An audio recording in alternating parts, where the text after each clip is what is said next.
ठीक आहे. नेमकं काय निर्णय झाला? आज सांगोला तालुक्यातल्या आमच्या सगळ्या कार्यकर्त्याची विचारविनिमय कालची जी निवडणूक झाली, विधानसभेच्या निवडणुकीमध्ये आत्मचिंतन करायची एक बैठक झाली आणि कार्यकर्त्यांच्याबरोबर अगदी मनमोकळेपणानं चर्चा झाली.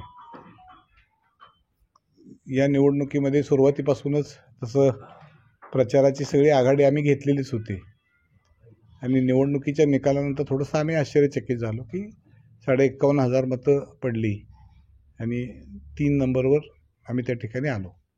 परंतु काय नेमकं मलाही आम्ही सगळेच कार्यकर्ते संभ्रमावस्थेत आहोत की असा निकाल कशा पद्धतीनं झाला. आमचे कार्यकर्ते आज बी संभ्रमावस्थेत आहेत.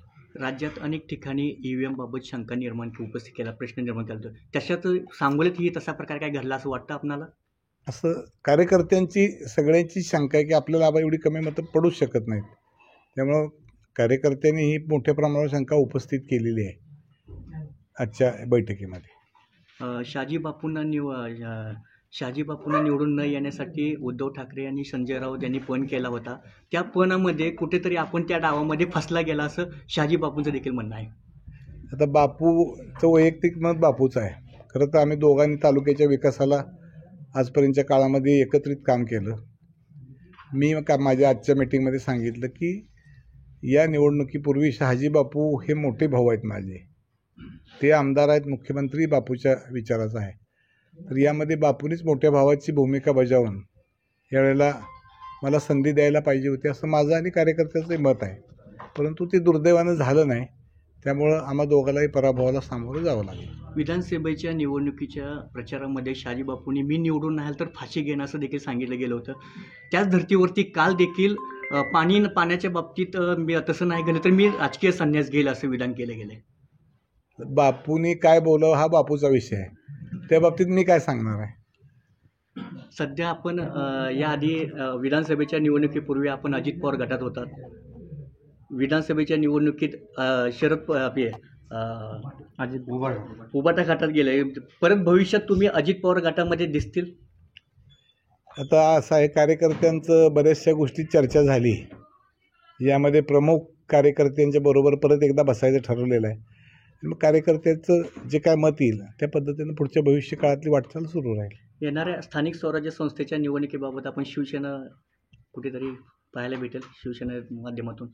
येणाऱ्या स्थानिक स्वराज्य संस्थेच्या निवडणुकीच्या बाबतीमध्ये कार्यकर्त्यांचंही मत असं होतं की बाबा कुठंतरी आपण या तालुक्याचा सुरळीत लागलेला गाडा थोडासा असमन्वयतेमुळे बिघडलेला आहे. तर भविष्य काळामध्ये कशा पद्धतीनं ते जुळवून घेऊन आपल्याला पुढं कसं जाता येईल असा कार्यकर्त्याचा सूर होता. त्या पद्धतीनं भविष्यात विचार करू आम्ही. विद्यमान आमदारांनी देशमुख यांनी माझ्या पाठीमागे एक अदृश्य शक्ती होती, ती अदृश्य शक्तीमुळेच मी निवडून आला असेल त्यांनी दावा केला गेला. आता बाबासाहेबांनी त्यांच्या विजयाचं काय गणित आहे ते त्यांनाच माहिती आहे. त्यामुळे त्या बाबतीत मी काय बोलू शकत नाही. फक्त आमच्यातला असमन्वय हा तसा बाबासाहेबाला फायद्याचा ठरला. नाहीतर आम्ही एकत्रित असतो तर 1,60,000 मतं ही 100% आमची आहेत आणि तेवढ्याच मतांनी बाबासाहेबाला तसं नकार दिलेल्या लोकांनी. याबाबत शहाजी बापूंना कुठे याचा पश्चाताप होतोय? तर बापूंना पश्चाताप होतोय की नाही बापूलाच माहिती, मला कसं माहिती. कार्यकर्त्यामध्ये दुसरी चर्चा सुरू झाली आबा की आबा आणि बापू परत एकत्र यावे, मग तुम्ही दोघं परत एकत्र येणार आहात का काय? आताच्या बैठकीत तुम्ही तसं संकेत दिलेलं. कार्यकर्त्यांची इच्छा आहे की बाबा कुठेतरी हे परत तुमचं जय वीरूची जोडी एकत्रित आली पाहिजे असं कार्यकर्त्यांचा आग्रह आहे. त्या हिशोबाप्रमाणे भविष्यात काही प्रयत्न होऊ शकेल. धन्यवाद. एकच माझा प्रश्न आहे. काल बाबासाहेब देशमुख यांना भेटून आले फडणवीसांना, तर ते फडणवीसांना भेटल्यानंतर त्यांच्याबरोबर जोडेसुद्धा होते. खासदार केला आहे त्यांच्या काही लोकांनी भाजपचा इथं प्रचार केलेला होता आणि आता यांची ही भेट, त्यामुळं असं एक चित्र आणि अशी एक चर्चा आहे मतदारसंघात की बाबा तालुक्यात भाजपला पाठिंबा देतील आमदार, अशी एक चर्चा आहे. आता तुम्ही म्हणताय तसं ते फोटो मी बघितला, पण बाबासाहेबांनी निवडणूक लढवताना महाविकास आघाडीतला घटक म्हणूनच त्यांनी पवारसाहेब, तुमचे राहुल गांधी या सगळ्यांचे फोटो लावूनच त्यांनी निवडणूक लढवलेली आहे. आणि त्याचं ती शेतकरी कामगार पक्ष हा पुरोगामी विचाराचा पक्ष आहे. पण मला एक आश्चर्य वाटलं की बाबासाहेबांचे सगळे निवडणुकीचे आमदार झाले तर सगळ्यांच्या बरोबर फोटो आले, पण पवार साहेबांना काही ते भेटलेले फोटो काही मला बघायला मिळाला नाही. महाविकास आघाडीत बिघाडी झाली असं तुमच्या बाबतीत तुम्ही सांगितलं आता स्पष्ट. महाविकास आघाडीत महाविकास आघाडीनं माझं काम केलं नाही असं तुम्ही स्पष्ट. हो. आता बघा, महाविकास आघाडीतली ही जागा शिवसेनेच्या वाट्याला आलेली आहे. शिवसेनेनं मला उमेदवारी दिली, तर दुसरी महाविकास आघाडीतनं उमेदवार व्हायलाच नाही पाहिजे होता.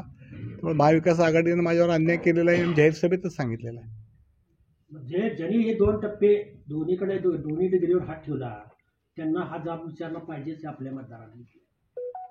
आता तुमच्या वतीने आपण जाब कोणाला विचारायला पाहिजे? जे कोणी बाबा यांना हे दिला जे जबाबदार आहेत त्यांची चर्चा इथं झालेलीच आहे. भविष्य काळामध्ये काळ ठरवेल ह्या सगळ्या गोष्टी कशा आहेत. आता काय वेगळा विचार आहे का राजकीय? आता कसं म्हणजे पुढची वाटचाल कार्यकर्त्यांच्या आग्रहानुसार भविष्य काळातली वाटचाल केली जाईल, एवढंच मी या निमित्तानं सांगतो. आणि तुम्हाला भविष्य काळातलं चित्र सांगोला तालुक्याचं जरा वेगळं दिसेल. धन्यवाद.